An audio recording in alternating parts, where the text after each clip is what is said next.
Y bien, estamos ahora con el embajador Eduardo Ponce para analizar este asunto del vuelo accidentado de Evo Morales desde Rusia hasta Bolivia. Y en fin, el golpe egipcio y todo lo demás. Eduardo, ¿qué tal? ¿Cómo está? ¿Cómo le va? Buenas noches. Buenas noches, Jaime. Mucho gusto de estar aquí. Bueno, primero tratemos de precisar exactamente qué fue lo que ha pasado. Lo que yo deduzco de lo que he leído es que este señor estaba, Evo Morales, en una cumbre en Rusia, donde hizo declaraciones diciendo que, bueno, él podría asilar eventualmente a Snowden, a este norteamericano que está siendo acusado pues de haber filtrado información de espionaje del gobierno americano a todos los americanos y a todo el mundo, y bueno, entonces emprendió vuelo y no lo han dejado pasar ni en Francia, en fin, no lo han dejado sobrevolar los espacios aéreos de los países de Europa. Entonces se ha visto obligado a aterrizar en Viena, y en Viena hay informaciones que dicen que ha sido registrado el avión, y como no habían encontrado a Snowden, entonces ya le permitieron salir, y ahí ha salido, sí, ha pasado por encima de los espacios aéreos de esos países. Esa es la información que yo tengo, pero no sé, pero no he tenido tiempo de revisar tantos. Me imagino que el embajador que está ya, digamos, retirado, habrá tenido más tiempo de revisar. Bueno, ese es un comentario, no sé si alentador, pero en todo caso algo he visto, y lo primero que he visto es que el señor Snowden salió de Hong Kong, como tú sabes, después de vivir en Hawái. Él se fue a Hong Kong para desde Hong Kong hacer su denuncia. Sí. Esta denuncia que realmente ha conmovido al mundo. Así es, la línea acá se queda pues así es, y que proviene naturalmente de un agente, no solamente de la CIA, sino también de la Agencia de Seguridad Nacional de los Estados Unidos, que es la agencia competidora de la CIA. O sea, vaya la información que tiene la persona, ¿no? Entonces, él ha viajado a Rusia con un documento de vuelo, un documento que le permitía subir a un avión expedido por el cónsul del Ecuador en Hong Kong. Ajá, ya. ¿No? Y claro, el papel jugado por el Ecuador, y particularmente por el presidente Correa, en el caso de Julian Assange, pues muy notorio. Claro. ¿no? Desafiante, como todos sabemos, claro. Entonces, es curioso que haya este elemento, ¿no? Y que naturalmente cuando las cosas ocurrieron, bueno, para comenzar, Estados Unidos naturalmente reaccionó en una forma proporcional a la gravedad de la denuncia hecha por Snowden, que evidentemente es cierta, ¿no? Es cierta, es grave y es atentatoria contra la privacidad de todos quienes tenemos o queremos tener derecho a ella. Invocan derechos de, digamos, razones de seguridad nacional, defensa contra el terrorismo, que de esa manera han logrado neutralizar varios intentos. Eso es correcto. Vaya uno a saber cuántos intentos habrán logrado neutralizar a través de esto. Es probable que muchos, es probable que menos que muchos, no lo sabemos, claro. ¿No? Pero el hecho es que el señor Snowden era un agente de los servicios de inteligencia, y como tal estaba requete juramentado, y ha cometido evidentemente un delito interno sumamente serio en los Estados Unidos, ¿no? Que imagínate tú, en el caso de la China, de Rusia, de cualquier gran potencia frente a una situación, decapitado inmediatamente. Probablemente, ¿no? Entonces hay este antecedente que es interesante tenerlo en cuenta, porque hay una proximidad evidente entre el Ecuador, el gobierno del señor Correa, con los gobiernos de los países del ALBA.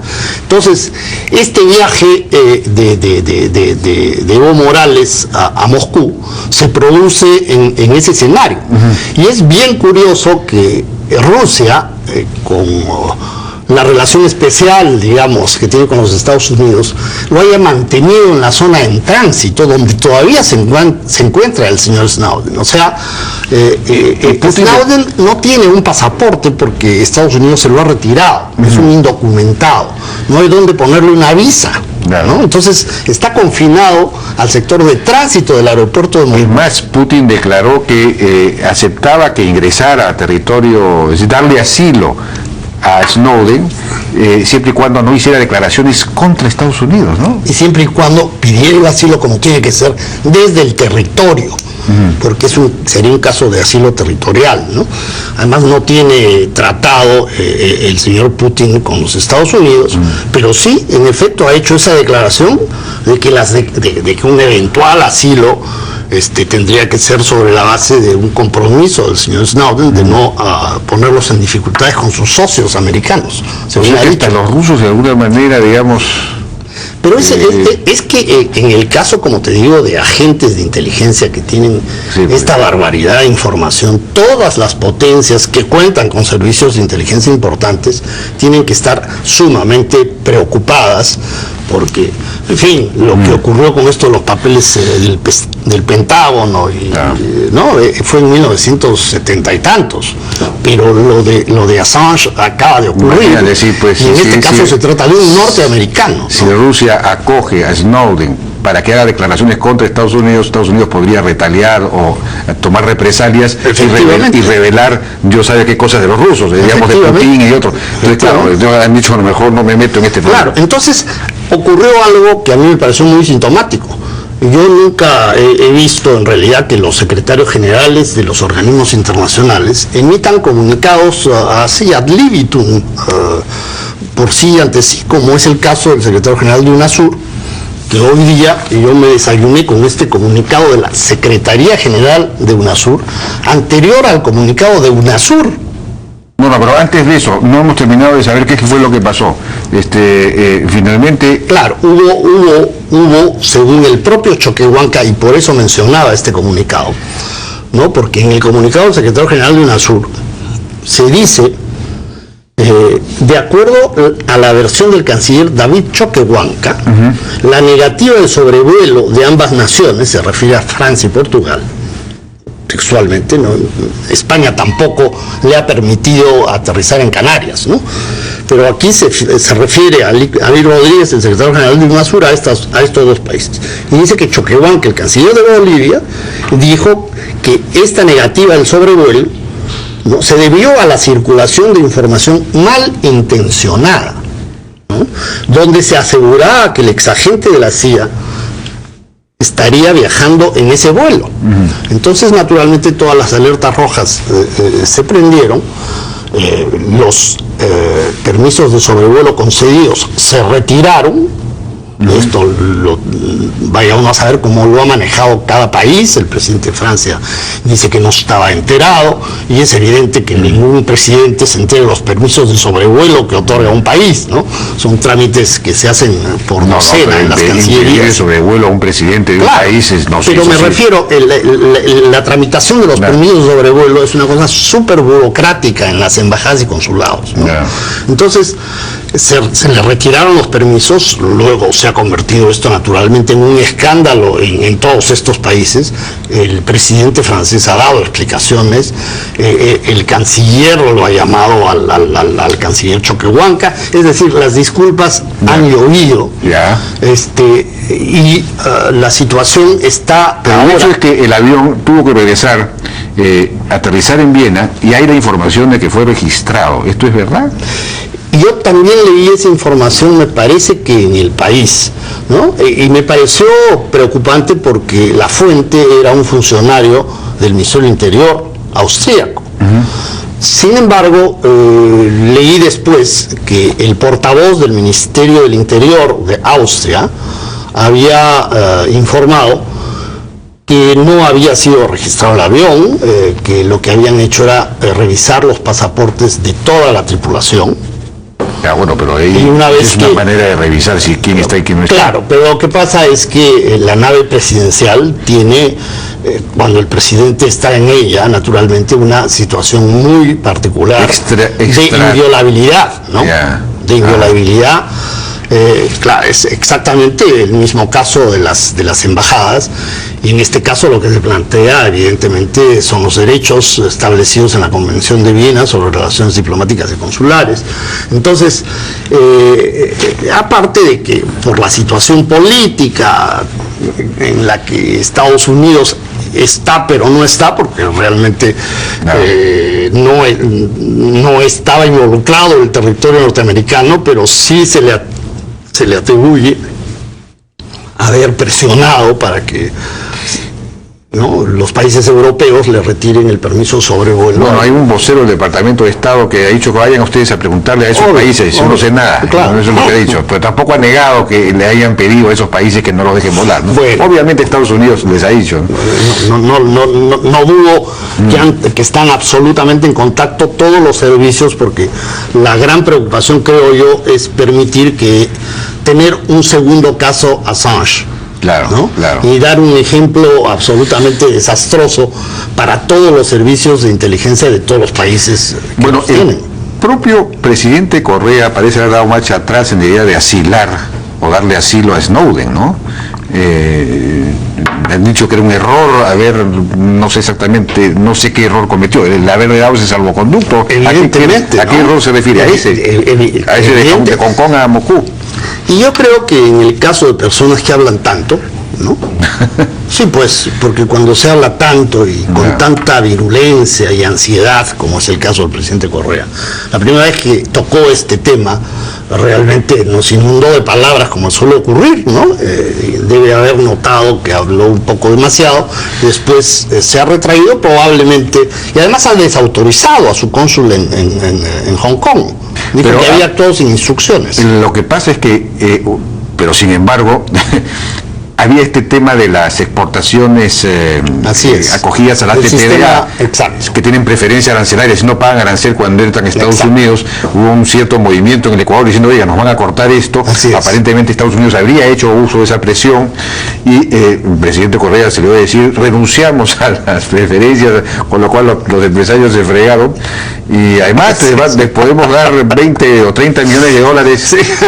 Eso, como gesto es una maravilla, ¿no? Pero claro, es completamente, digamos, poco práctico. Pero hay el sistema andino de preferencias, que es a lo que específicamente me parece que se refería Correa, y el sistema general de preferencias, que fue un aporte de los países desarrollados en lo que era el GATT antes de la Organización Mundial de Comercio. Debe ser el ATPDA, porque antes teníamos nosotros, ¿no? Que es más profundo, exactamente. No lo sé. Pero esto fue pues una bravuconada, yo creo, y en este momento la situación está desarrollándose. En la práctica no se va a concretar esto de la renuncia al ATPDA o a las preferencias arancelarias.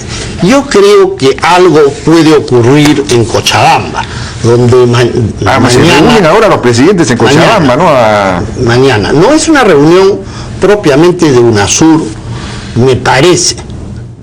Propiamente de UNASUR, no.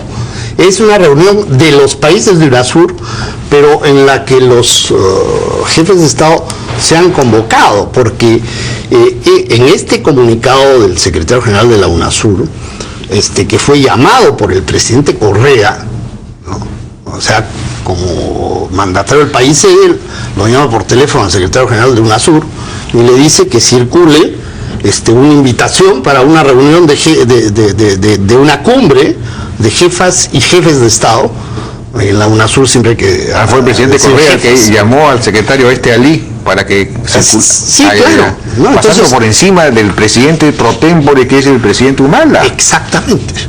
Entonces el presidente Humala no puede asistir a esta reunión, lo han bypassado. Exactamente, eso es lo que yo deduzco claramente de lo que dice el propio secretario general de UNASUR, ¿no? Dice, en tales circunstancias el presidente Correa me solicitó prácticamente pedir ante la presidencia pro tempore de esta organización actualmente representada por el presidente del Perú para convocar de manera urgente, con letras mayúsculas, a una reunión extraordinaria de jefes y jefas de Estado. Sí está pasando a través de... Pero perdón, y de gobierno de este organismo regional. La solicitud ha sido circulada, ya la circuló él, ¿no?, ante los jefes y jefas de Estado para fijar fecha y lugar de la cumbre, como si se hubiera decidido ya, ¿no?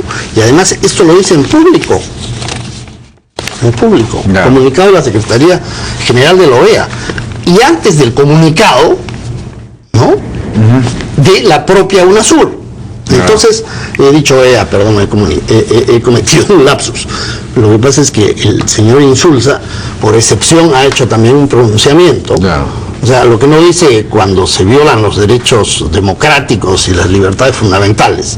Sí, pues. Ni la Carta Democrática de la OEA, ahora sí, pues. ha salido a hacer unas declaraciones, también conmovido por una situación que naturalmente a los latinoamericanos nos hace sentir mal y nos hace sentir solidarios con el presidente de Bolivia, dentro de la ponderación que exige el manejo de estas ocasiones y circunstancias, ¿no? Porque cuando el verbo y la demagogia y el aprovechamiento político por presidentes que no tienen ningún respeto por la libertad de expresión ni por el ejercicio de una democracia donde prime el Estado de Derecho, no parece realmente un acto muy sincero. Y en algunos casos están con problemas internos, que obviamente un hecho como este les conviene utilizarlo sin duda alguna para consumo interno, ¿no? Tenemos que ir a una pausa y regresamos. Mi nombre es Hugo Santos y no soy pyme, soy empresario. Tú sabes bien lo que eres, nosotros lo que necesitas. Entérate más en nosoypyme.com. Sana. Soluciona todas tus necesidades de salud con un trato cálido y humano. ¿Y sabes por qué? Porque tú mereces una vida sana.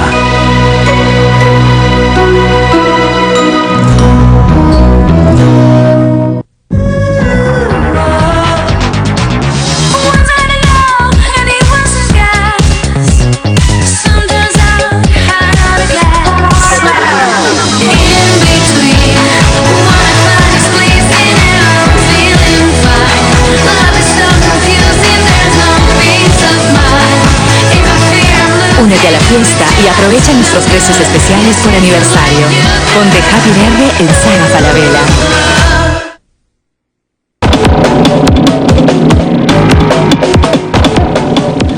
Seguimos conversando con el embajador Eduardo Ponce. Pasemos ahora brevemente al tema del golpe de Estado en Egipto. Había un golpe de Estado, el ejército ha derrocado a Mursbi, al presidente egipcio de los hermanos musulmanes. Así es. ¿No? Y bueno, se supone que se va a convocar elecciones, aunque creo que no se ha dicho fecha.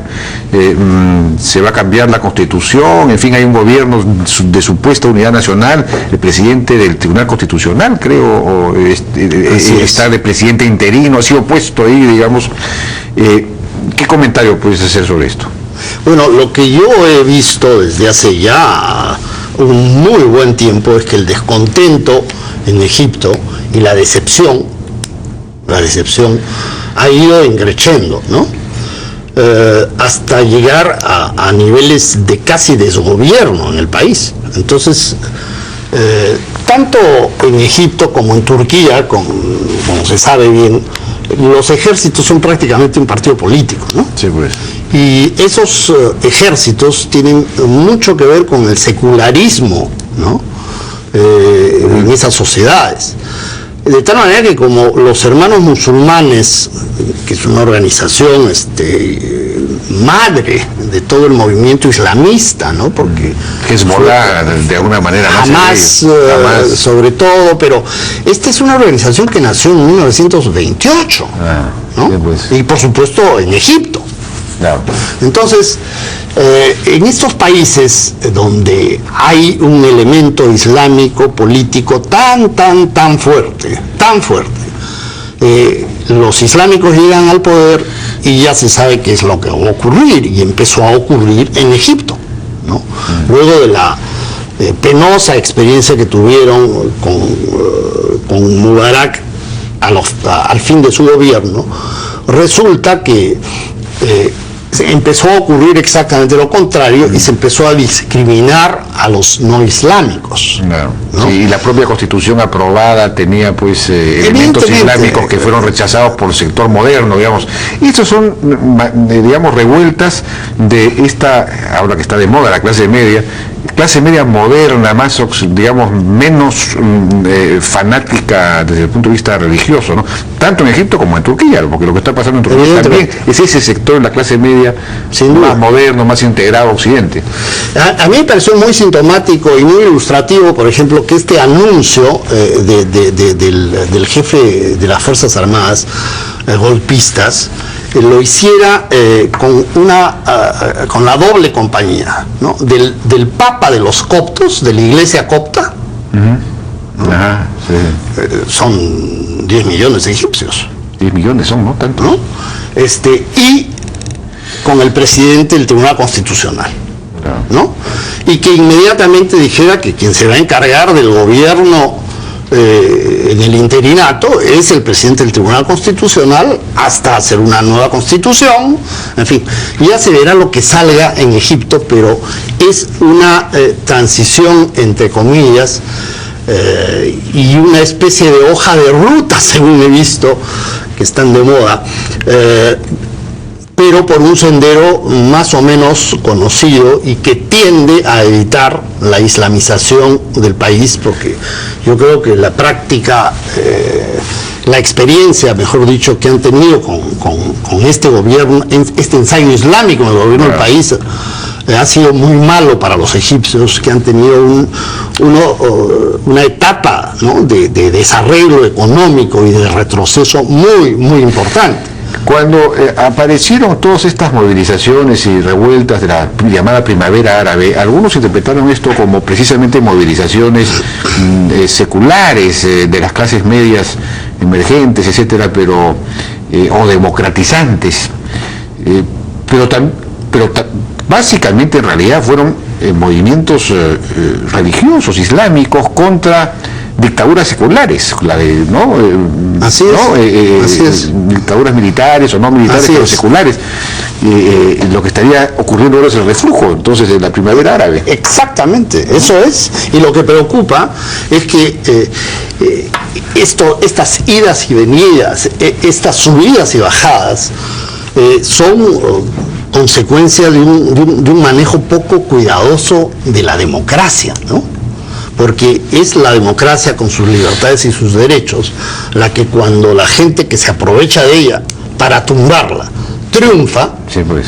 se echa abajo la democracia y después empieza a rodar, ¿no?, esta llanta sin fin, Claro. que es algo tan negativo para cualquier país, y sobre todo que se multiplica y es un ejemplo desastroso, Sí, pues. especialmente para países como el nuestro, ¿no? Sí, pues ahí hay una incapacidad de diálogo político en el caso de Sin Egipto, duda. ¿no? Y además hay el ingrediente religioso, ¿no? Que Una lección que tenemos que aprender acá también. Se necesita un poco más de capacidad de diálogo político.